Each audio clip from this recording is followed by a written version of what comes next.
Yo, what's up guys? Here we are back again for another review on the channel, and this will, as of I'm recording this will be my last review of 2023. That's crazy. Going into the new year, I was like, 2023, one of my goals is to post more on YouTube. Even though I didn't post as much as I wanted to, I still got a lot more than I have done in the past year. So I'm super happy with the videos I made this year. Hopefully y'all enjoyed them. Here we have the SH Figuarts Spider-Man Across the Spider-Verse, Spider-Man 2099. Oh man, this figure is super, there's a lot of high expectations, especially because 2099 was amazing in Across the Spider-Verse. But enough about that. Here's the packaging. It looks good. I'm glad to see the windows back on here. I know for the Let There Be Carnage figure and No Way Home Green Goblin, we didn't have the windows, so hopefully they keep the windows on here because this packaging looks sick. You can go ahead and look on the side right here. There's nothing, just labels. You got a bunch of product shots here on the back. That head sculpt doesn't look the best. We got an accessory for Gwen, so that's really cool. And also right there, side, top, bottom, nothing all too interesting. So let's go ahead and get out of the packaging and let's go ahead and take a closer look at the figure. And here we have 2099 out of the box and on the rotating display base, just looking nice and sexy in a vanilla pose right there. God, yeah, sexy. This figure looks amazing. There's not a lot of paint details on here, but why would they? This character design is only 2 colors, and the sculpt is phenomenal. Articulation is awesome. Accessories, there's a lot to love about this figure, and it's definitely a top 10 contender for the year. So before we get a look at everything, let's go ahead and take a close look at all the accessories this comes with, and then we'll take a closer look at all the sculpt and details. This figure comes with a lot of accessories, or at least what you would expect 2099 to have from Across the Spider-Verse. So starting off, this has 3 sets of interchangeable hands. There's some fisted hands, some splayed out hands, and some claw hands. There's a wrist watch accessory for the the multiversal travel thing. There's 2 webs. There's a long web and a short web. There's an interchangeable cape as well as an interchangeable head sculpt. And when we go ahead and take a look at these hands right here, I think the paint and sculpt on all of them, sorry, my hands are peeling. Oh, I'm a lizard. The paint and sculpt on here, well, I'll keep dropping that one, is exquisite on all of them. You see the little claws right there. I think that's weird how they come down like that instead of being like out on the end. But again, like I said, I think they're all fine, and then they are also interchangeable. It's really easy to pop them on and off, so there's no friction, or I don't feel like I'm gonna break it at all. So I think that's really cool. And then with his like web laser stuff, I mean, it's these weird shapes. It's not just a normal like web. It's like this weird, these lines that he can control. I don't really know how it works, but a long one, a short one would be cool if like you can get like some bendy wire and you just like make your own. Like I guess that would be cool. But again, it's just a translucent piece of plastic, so that's fine. Now to probably one of the most controversial accessories with this figure, we have the head sculpt, and it's okay. It's okay. So like the promotional images like that had that first reveal like didn't look good at all. I wasn't a fan of the expression. I wasn't a fan of the color. He was too white for being Latino. It should have been dark, which they did fix right here. Like the skin color is better, and I do like the sculpt and paint of what's here. I just think the expression is stupid.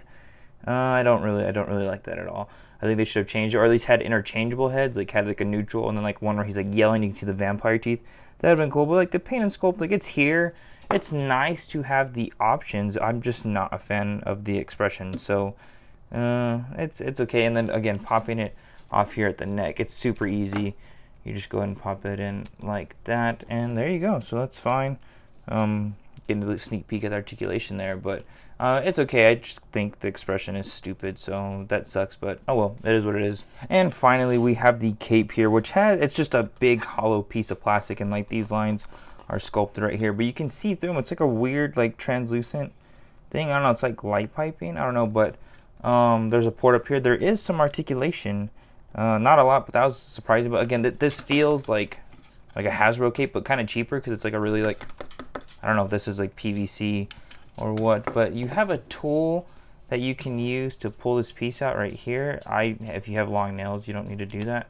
So that just pops out right there, and then you can plug this up into here, and there you go. There's Miguel O'Hara with the cape. And like I said, it's not my favorite look. It's fine. It's okay. Like it adds another display option for the character if you wanted to have that in your display, but you can't really do anything with it. The cape was only in there for one scene in the entire movie when he first showed up, and then just went up and then it was gone. So cool that they included it, but I just don't really care for it. I won't have him displayed with it personally, but that's just me. And then yeah, here is the wrist watch for Gwen Stacy that she was given when she joined Miguel and the Spider Society crew. And again, it's cool that they included it. I like it a lot. So I wonder if the SHF Spider-Punk Hobie, when that comes out next year, I believe, I wonder if that'll have its own wristband too, like designated to. I'm sure it will, but I don't know. But that's cool. Now finally, here's Miguel all by himself, and I have to say the paint and sculpt on here, what is on here, is really, really good. You can just get it close in right here again. Just, I don't want to repeat myself. It's all this high-techy jargon, sculpted details that I didn't really see beforehand. But it's all here. You get really close and boom, you can just see all that texture in that line. I'm glad that Tamashii added the detail, because if it was all just flat blue like that, it would be kind of boring to look at. And stuff like that. But again, the paint and sculpt, even like in the eyes, like it's there and it's beautiful. And you have the big fins, and these are plastic. I don't feel like they're gonna break on me. Like there's a little flex to them, but it's not too bad. Not too bad. So yeah, again, it's there. I like the proportions of here. It's got a real top heavy, real big back, because Miguel does have the big back, and then the feet down here. I would be worried about the ankles getting loose over time, because this is going to be a really top-heavy figure, so I would hate for it to just not be able to stand. But for the most part, it does look good, and I did throw on the watch right there. So that looks really nice. But yeah, the paint and sculpt on here is superb. Like it's very simple. Well, the paint is very simple. It's 2 colors for Miguel. And the sculpt is really intricate, and it's really cool. And I'm glad it has. I got a little couple paint scuffs right there. Like I got that on the calf. There's another mark somewhere, or right there on the neck. I don't know if you can see, but that also could be from the articulation, which we'll go ahead and get into right now. So yeah, let's do that. So yes, Miguel was very agile in Across the Spider-Verse, and I'm happy to say that this figure does not disappoint, besides one thing, which I'm sure you already know about. But let's go ahead and just take a look at the head. And he can go all the way up. That's so cool. I like that a lot. And then he can look down all the way before you have the neck pop off. So you have a ball joint at the neck, and then a ball joint at the head, and so we'll put that together side to side. You get all this moving right here. You can do a lot before you go ahead and pop it off, and that is because they have the ball placed in at instead of being straight up, it's at an angle like that. So then like this lower part of this neck goes underneath there. So I just think that's really good engineering, and then again, being able to get the head to look all the way like that allows for a lot of dynamic poses. You have the butterfly joint, which goes out right there. It's not the best, it's not the worst. It doesn't really go back a lot either, and that's what one gripe that I have is with the shoulder joints here with the sculpt. Sometimes it clashes here, and it can kind of be hard to kind of function. I find it more like on this side, but I'll be trying to pose it, and I notice it gets snagged on that. You just move it out of the way, and it'll get snagged on the butterfly joint. But still, you can get the arms crossed. Like, that's beautiful, beautiful. Okay, so shoulders rotate all the way around. They hinge up here. Be careful though too with that. These, you don't want these chewing. I don't know where it chewed at. Oh, I don't remember. I feel like I had some chewing and some paint rub on here somewhere. But that goes above and around. There is a bicep swivel, double jointed elbows that get a little bit past 90. It would be nice if they go more, but he does have some big muscles, so it's okay. Swivel, hinge, swivel on the wrist. So for the torso joint, if you didn't know, there's a mod you can do where normally this dumbbell joint with the ring is upside down and you don't get any crunch at all. Put this in some hot water, heat it up, pop it up, switch it around to where like the circle is on top, and you can be able to get some pull crunch right there. And then with the lower one, like, yeah, it gets down that far, so that's good. And then if you want to combine it with the hips, like, of course it goes all the way down like that. Little bit of diaphragm pivot. Not really a lot of swiveling down here. That's just kind of the design of it. Your swivel comes from up here. Nothing really at the waist. Hips are tight and they move out that far. So that's really nice. They can kick up if you move the butt flap all the way up. So that's really good for me. He's got some big lanky legs. This is a tall figure. The kicks out, already that. Upper thigh swivel. Double jointed knees, which I wish could go more. Like, imagine there's a joint right here. You go, that would probably look really ugly. But I would like to, if we can get this leg all the way to kick its butt. But that's okay. Also be careful with the elbow cap and the knee cap. Sometimes I kind of notice when you like flex it like that, or I don't know where it's at, but these will pop off. Sometimes they pop off when I'm posing up just like that. So just go ahead and realign it with the thing. You go ahead and put a dab of glue on there and do that, but I haven't done that. I'm lazy. But I know some people do that. So just be wary of that. Did I have this on the right way? Match the shape up. Yeah, I do. Let me go ahead and get that on in there. Okay, hold on. Jesus Christ, where's it? Match the shape. Come on, you've been doing this since you were a baby. Okay, there you go. So just be cognizant and be aware of that. Okay, there goes the other one. Okay, I'm just gonna put that on. So double joint your knees, and then the ankles move down that far. They move up. There is a swivel, and there is toe hinge. So really good articulation to where you can get those really good dynamic crouching poses from Across the Spider-Verse. Miguel was like an animal during that, like a little animal savage. So it's like nice to get those deep crunches, and then the fact that the head can look all the way up. Ooh, so good. But yeah, articulation on this figure is superb. I love it. I like it a lot. Oh, yeah. Now for size comparisons, I don't want to be here all night, so we're just going to do a few. Here is the SH Figuarts Across the Spider-Verse Miles and Gwen, and I think these look really good here. Some people have complained that Miguel is too tall, and that's just not true. He was big as hell in the movie, so I expected to have a big figure, and I think the scale with these two works completely fine. I had fun taking pictures with Miguel pose up with SHF Gwen and SHF Miles. It was fun. So yeah, I think this height works. Now here's SHF 2099 with the Marvel Legends The Spot and Marvel Legends Jessica Drew figure.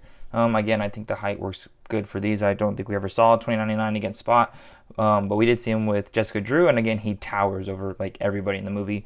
So again, I think this works. I think it's fine. And finally, we have a Mayfix Peter B. Parker figure and the Marvel Legends 2099, which I did customize. I did resculpt some bigger traps onto the figure because he had a big back and big traps, and I wanted to have that. I thought the Marvel Legends was a little too flat, and I also did repaint it. And again, I mean, I'm surprised on how big the Marvel Legend is, because yeah, it is big amongst the other Marvel Legend figures, and I'm glad to see that the SHF one is taller than that. Normally, when it comes to SHF and Marvel Legends figures, the Marvel Legends ones are a little taller, so that's crazy. And then with Peter B, again, I think the scale works fine. Again, Miguel towered over everybody in the movie, so I think it just fits that he's tall. He's tall. He's a big boy. But again, that's all I got for size comparison. So yeah.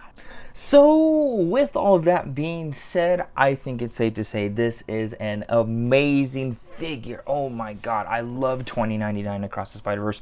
And when the movie came out, I had the Marvel Legends ones, and it was okay. It just didn't do what I wanted it to do. Again, I wanted to hit those big dynamic poses, and the Marvel Legends one just couldn't do that. So now having a large, sculptedly awesome a large figure that is sculpted to perfection, has a good amount of accessories, and can articulate the way and move the way Miguel did in Across the Spider-Verse. I am so happy that Tamashii released this figure, and right at the end too, in December of 2023, this definitely secured a spot in the top 10 for me. And I think I do want to go ahead and say that I do think this is the best SH Figuarts Spider-Man figure that Tamashii released this year. They released a lot of figures this year, and I think this was Tamashii. I think the best company of the year was SH Figuarts. I think Tamashii killed it with all the releases across all the lines that they did. But in terms of like Marvel and Spider-Man, I think this is the best one they did. Again, he poses so well. I love hitting those dynamic poses. That sculpt, although it's not perfect, is nice to have. It's nice to have that option. The claw hands are good. Just the articulation, that is the thing about it. Having a big figure like him at his size, being able to hit those dynamic Spider-Man poses, like, it's great. Like, you don't have to be hindered by his size, and I like that a lot. Again, posing him with Gwen, Jessica, Miles, all that, it was so cool, and it's such a great figure.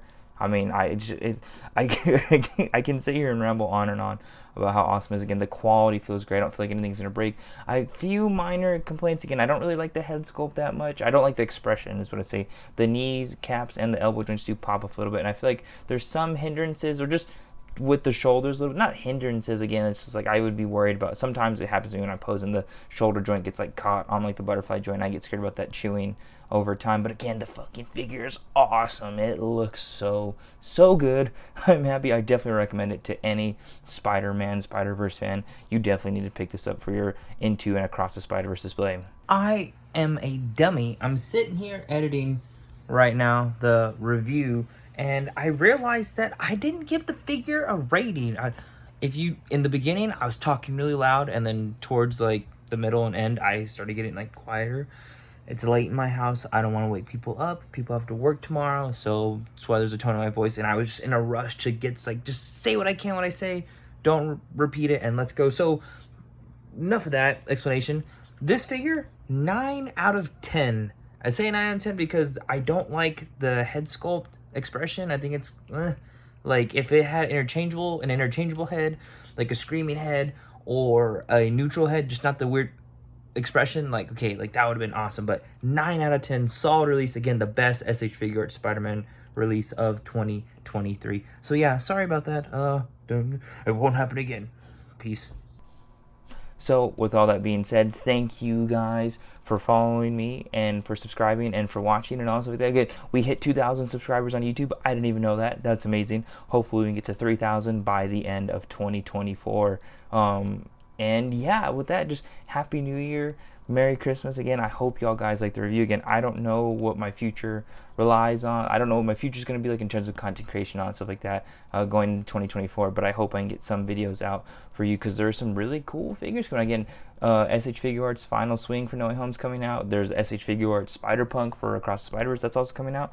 So it's all going to be great. So I appreciate every single one of y'all for watching and subscribing. Make sure you go ahead and subscribe if you're not already. Leave a comment down below. Do you have this figure? Do you like it? Is it in your top 10? And speaking of that, keep an eye out for my top 10 best action figures of 2023, releasing probably at this time that this is posted tomorrow, sometime before New Year, probably December 31st. But keep an eye out for that. I have my full collection tour posted. If you haven't checked that out already, go do so. Leave a like, comment, and subscribe. Follow me on Instagram at boondocks01 and Daniel_boon01 if you don't want to see the stuff involved with my figures and stuff like that. Anyways, thank y'all for watching. Merry Christmas, Happy New Year, all that stuff like that. Happy holidays. Thank you guys for watching. I hope you enjoyed this last review of 2023, and I will see y'all. I'll see y'all next year in 2024. Peace.